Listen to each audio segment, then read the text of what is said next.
Meu nome é Cícero e eu vim aqui falar sobre as 50 HQs mais importantes da minha vida. E para começar, eu vou falar de uma HQ que eu não tenho mais, que é Histórias Reais do Conde Drácula. Foi a primeira HQ que eu li e essa HQ foi dada pela minha tia, que não era tia, era minha vizinha, mas a gente chamava ela de tia, eu e minhas irmãs, a tia Marizé. E foi uma HQ muito importante porque foi dois nichos assim que definiram um pouco tanto da minha vida como leitor, como minha vida pessoal também. Porque nesse quadrinho, Histórias Reais do Conde Drácula, creio que era o último número, porque nela o Conde Drácula foi derrotado pelo Mestre Kim. O Mestre Kim, ele na verdade era de outra revista, que é essa aqui. Aqui está ele, o Mestre Kim. Ele era uma espécie de Bruce Lee, né, dos quadrinhos, publicado aqui pela Block Infanto Juvenil. E nessa HQ ele vence o Conde Drácula. E esses nichos, né, artes marciais e terror unidos, estiveram bem presentes, como vocês vão ver na medida que eu for mostrando as outras HQs. Esses nichos estiveram bem presentes mesmo, em toda a minha vida, tanto como pessoa quanto leitor. Na minha vida, artes marciais, não terror, quem sabe. Bem, a segunda HQ eu também não tenho. A HQ pertencia à minha tia, ela guardava num baú, era do Fantasma. Eu tenho algumas aqui que não foram, nenhuma dessas, né, que eu li na época. Foi uma que já tinha o cachorro Capeto, já se passava 400 anos depois. E foi o primeiro gibi de herói que eu li. E aquela luta emblemática do bem contra o mal, ele marcando com seu anel os criminosos e marcando também no pulso as pessoas que eram do bem. Norteou também bastante assim, o meu gosto por heróis. E a segunda HQ foi essa daqui, Batman, Gotham 1889. É claro que não foi essa versão encadernada, né? A versão que eu li foi emprestada pelo meu tio, esse já da família do meu pai. Na casa do sogro dele tinha um quadrinho. E como ele já sabia que eu lia algumas coisas, e isso tudo antes dos meus 10 anos, viu? Acho que a primeira foi com 8 e a segunda HQ que eu li foi mais ou menos 8, 9 anos.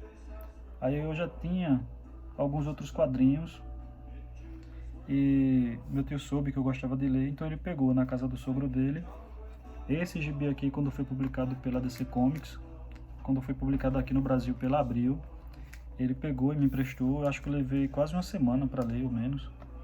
Devolvi, é claro, e ficou na minha cabeça. Depois eu consegui a mesma versão que eu tinha da Abril Jovem, mas quando eu comprei o encadernado completo, né, com a primeira e a segunda fase, então eu me desfiz. Às vezes eu me arrependo um pouco, né, de ter desfeito, mas o que estava na minha memória e no coração, né, foi a HQ que eu li, que foi emprestada, foi aquela ali. Aí eu comprei outra depois, que foi também assim importante, mas tendo a história, né, num acabamento melhor, também compensa.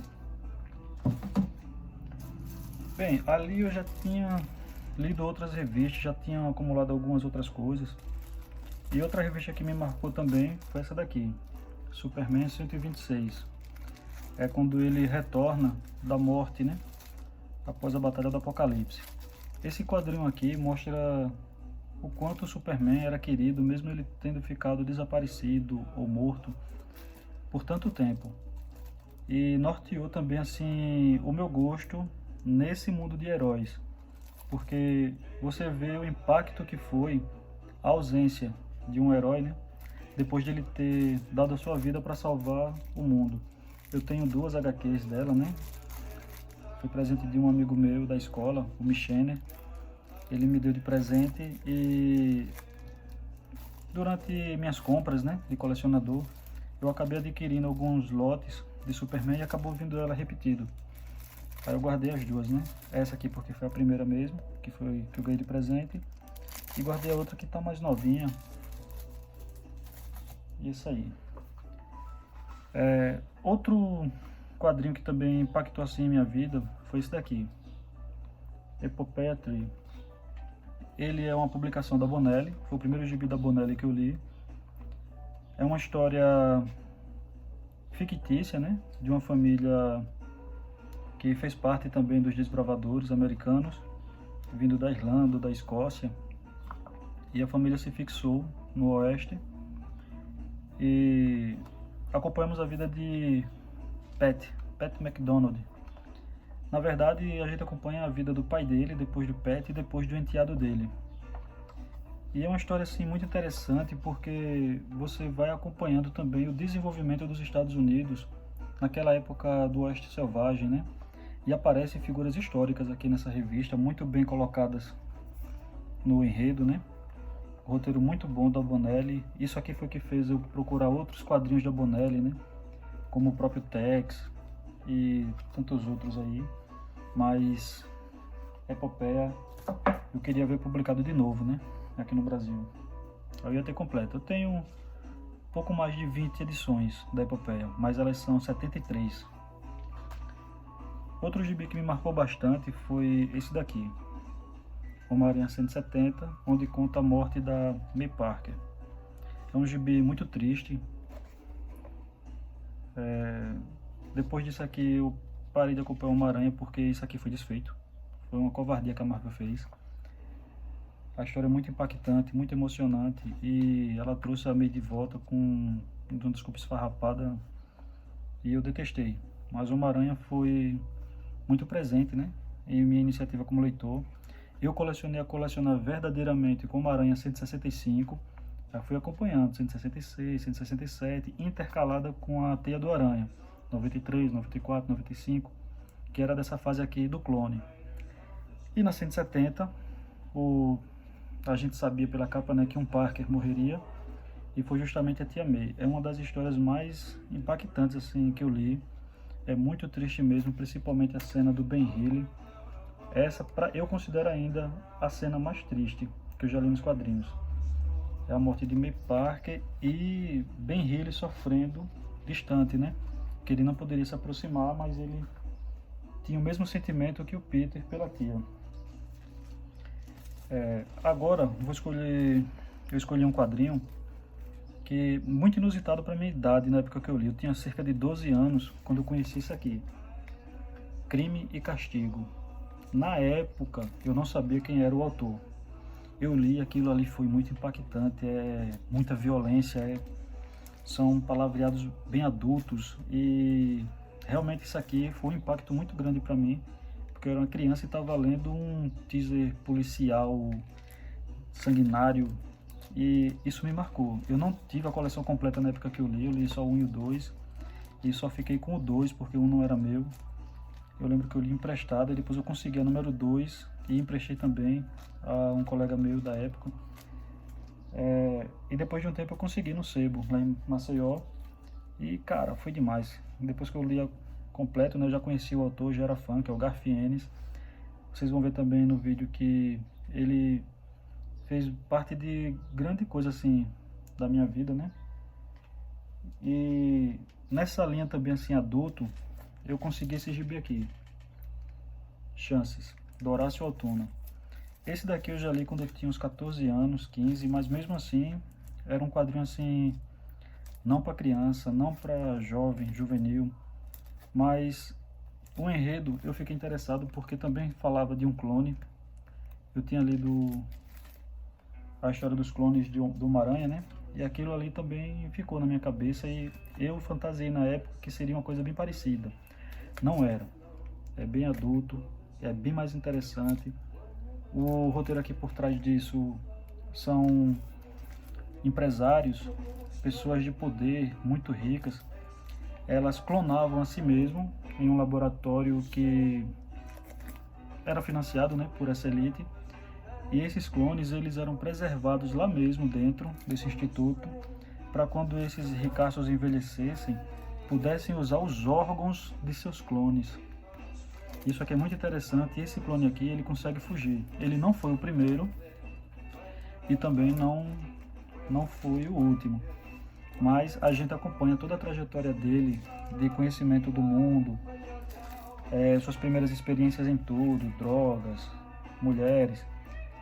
E também é um quadrinho que mexe bastante assim com a gente, por conta dessa questão da valorização da vida, né? Principalmente por pessoas que sabem que estão prestes a perdê-la. Outro quadrinho que também eu li bem jovem, eu acho que com 13, 14 anos também, acho que foi na mesma época do Chances, foi A Espada Selvagem de Conan. Eu ainda tenho ela aqui, ó. Ela tá bem surradinha. Ela não foi a primeira revista do Conan que eu li. Na verdade, a primeira revista do Conan, eu não lembro o número dela, mas ele enfrentava o Macaco das Neves. Bem parecido com o Índigo da Marvel, muito, muito parecido. Se bem que também o Conan era publicado pela Marvel nessa época aqui, e voltou hoje, né? Eu era muito moleque quando li isso aqui, eu acho que foi antes de ler Chances, eu tinha 13 anos, e eu cheguei a pintar a HQ, tá vendo? Mas o Conan se tornou muito importante para mim, então eu vou considerar duas revistas importantes para mim da Espada Selvagem, que é essa que ele enfrenta o Macaco das Neves, que eu não tenho mais. A minha eu já peguei ela toda rasgada, e depois eu li essa daqui, a 76. E eu lembro que me norteou como leitor de quadrinho. Eu queria conhecer mais esse universo de quadrinhos, não vou dizer adulto, mas com um tema mais sério, que apresentasse mais coisas reais. Porque nas histórias de herói, apesar do Superman ter morrido, ele voltou. Então não era uma coisa muito palpável para a realidade. Mas isso aqui não, né? Depois que o Conan arrancava a cabeça de alguém, já era. Seguindo essa linha, eu conheci também Conan o Bárbaro. Esse aqui é o último número, é o único formatinho do Conan que eu tenho. Mas eu gostei bastante desse quadrinho aqui, porque diferente do Espada Selvagem, nesse quadrinho aqui mostra um Conan um pouco mais maduro. Aqui ele tem umas ponderações sobre seu futuro, sobre onde ele vai chegar, sobre o que ele quer conquistar. É uma história muito interessante. O Conan aqui ele é muito mais centrado. As lutas dele não são tão no estilo selvagem quanto a Espada Selvagem, né? Ele aqui, como eu disse, ele pondera mais, ele dialoga mais. Aqui ele apresenta uma sabedoria que poucas vezes eu vi na Espada Selvagem. E é isso. Conan, o Bárbaro. Outro gibi que me impactou também bastante foi esse daqui. Capitão América, o último número, o fim de uma lenda. Nessa revista em quadrinho aqui, é o que ele perde o movimento das pernas. É uma história muito triste mesmo, porque você vê um ícone, né, do mundo dos heróis, um símbolo americano. Ele na Marvel simbolizava assim tudo que um herói deveria representar. E nessa HQ aqui, ele simplesmente perde o movimento das pernas. É um problema causado pelo soro do super soldado, que estava prejudicando também o coração dele. E aqui a serpente é porque na verdade ele enfrenta o clã da serpente, né? O grupo, que eles usam nomes de cobra. Tem a Anaconda, tem a Naja, tem vários, né? Sucuri. É um grupo que o Cobra é o líder, inclusive. E assim vai. Outro gibi que norteou também meus gostos por quadrinhos de heróis foi esse aqui, DC vs Marvel. Eu não conhecia muitos heróis que estavam aqui nesse gibi. Na verdade, eu conhecia muito pouco mesmo, apesar de ter tido contato com quadrinhos muito jovem. Eu morava numa cidade que não tinha banca de revista. Quando a primeira banca chegou, aí foi aí que eu comecei a colecionar o Homem-Aranha. Mas mesmo assim tudo era novidade. Então eu já conhecia Superman, Homem-Aranha, Fantasma e alguns da televisão, como Hulk, Flash. Mas muitos nunca tinha tido contato. E nesse gibi aqui, um que me chamou muito a atenção foi esse cara aqui, ó, o Lobo. Não gostei dele ter perdido pro Wolverine nessa HQ.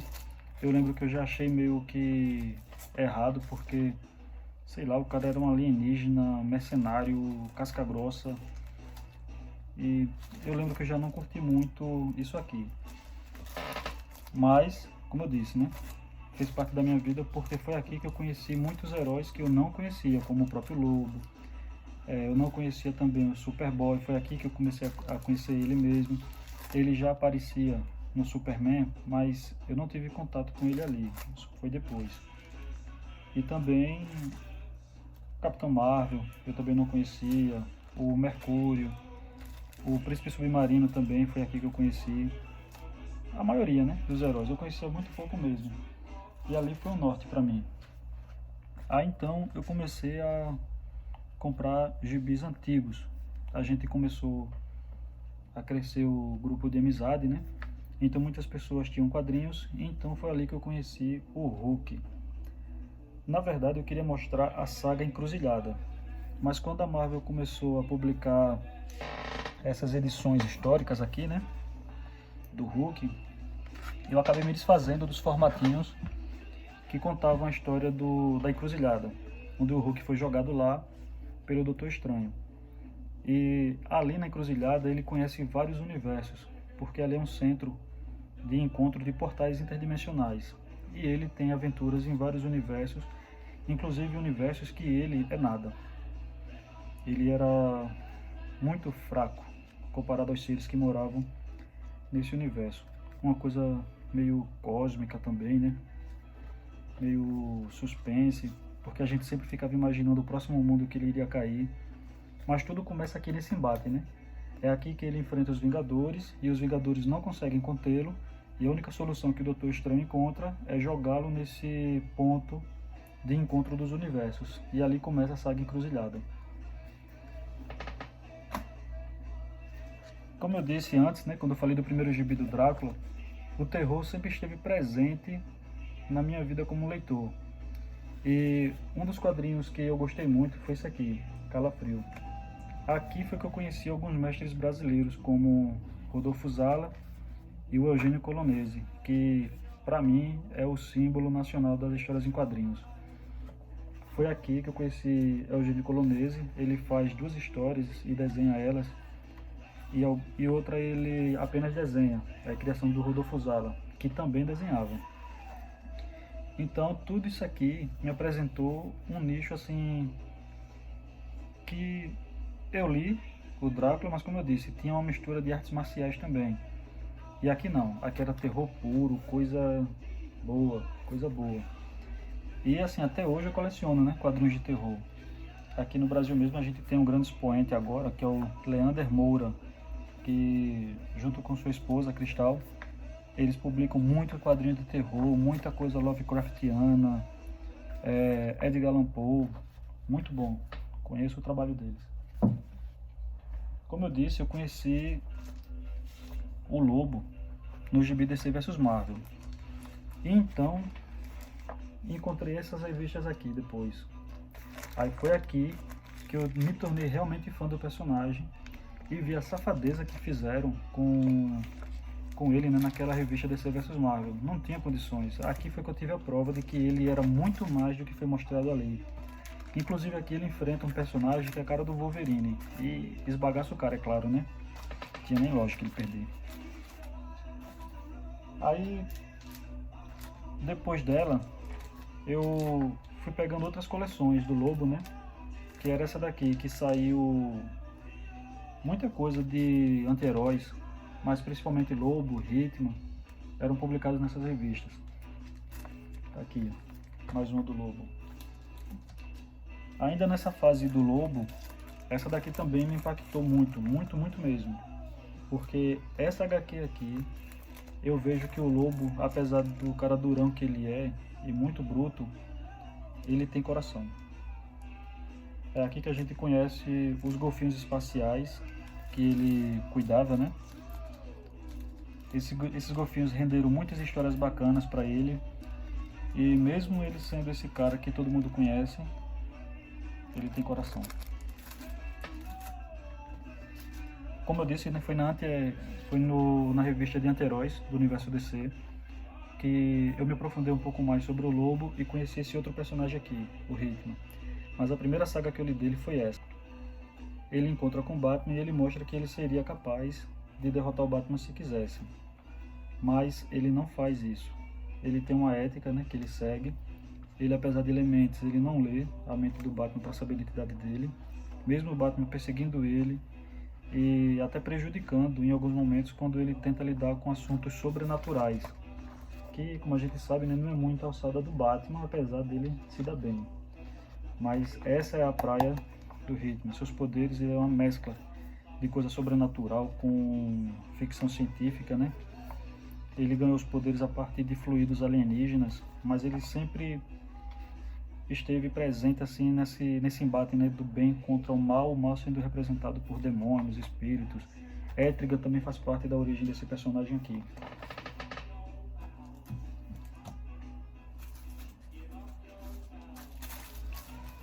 Outra HQ que também marcou muito pra mim foi essa daqui. Apesar de não ser uma das melhores histórias do Demolidor, considerada assim pela crítica, né?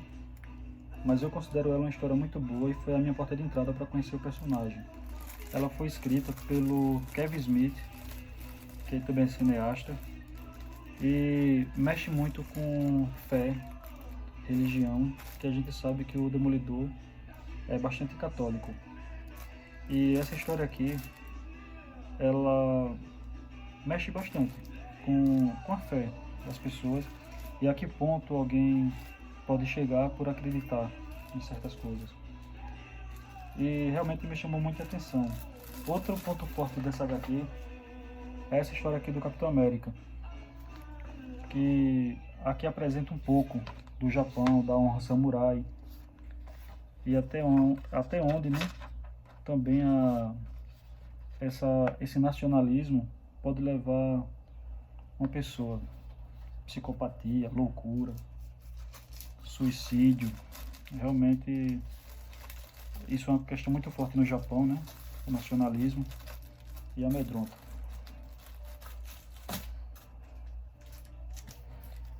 Outra HQ também que eu considero muito importante é essa daqui.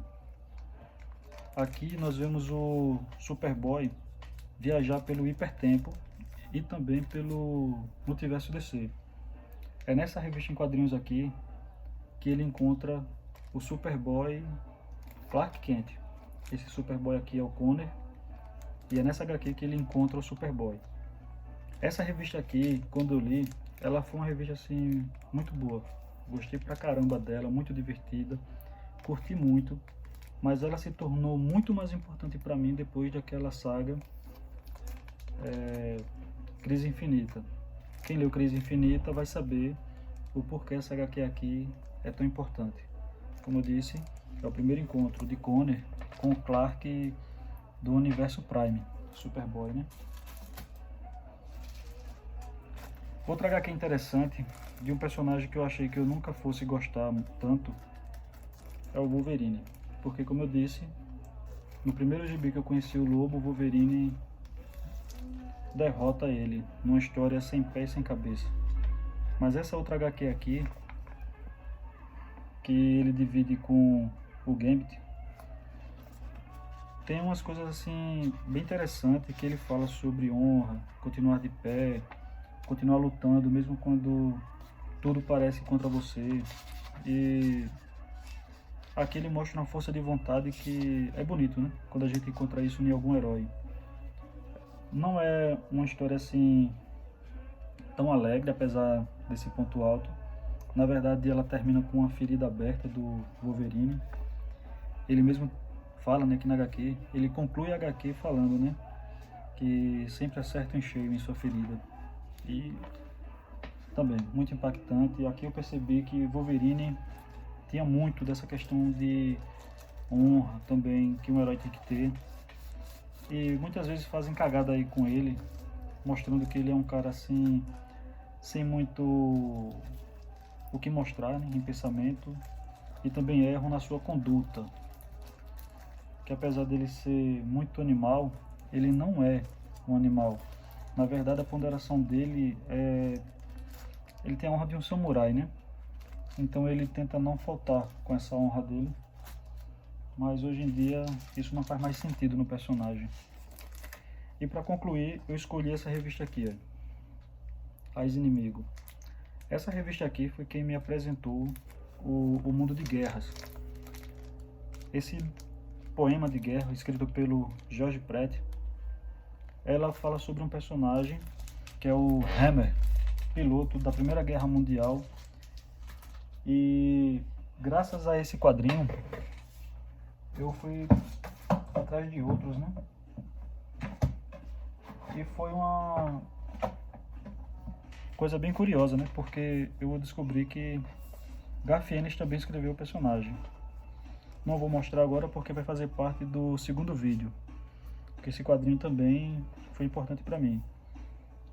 E aí eu encerro com esse quadrinho de guerra que eu mostrei, que é o do George Pratt, contando a história do Hammer. O Hammer, ele é alemão, ele pilotava um avião de guerra alemão e lutava contra as forças britânicas, francesas. E ele foi escolhido pelos seus criadores, né, que os mesmos criadores de Sargento Rock, o Joe Kubert, né, era o desenhista e criador tanto do Hammer quanto do Sargento Rock. Mas aqui é a história contada pelos olhos de um alemão. E assim, muito lindo. Aí eu descobri que isso aqui se passa muito tempo depois. Tinha várias histórias que fizeram, né, eu ir atrás de personagem. E assim, como eu disse, foi um personagem que sempre esteve presente. Esse aqui, que estava procurando. Depois de ler aquele quadrinho, né, eu fui atrás das histórias originais, que foram desenhadas pelo Joe Kubert. Pode ver que o nome dele é o que aparece maior. Mas a criação também é do Bob Kanigher. Ele também não, né? Ele foi o criador e o Joe Kubert foi quem deu a imagem que conhecemos, tanto do Hammer como também do Sargento Rock. Bem, é isso. Foram esses quadrinhos aí que foram importantes para mim. Esses são os 25 quadrinhos, né? Depois eu faço outro vídeo contando mais 25. Fiquem na paz.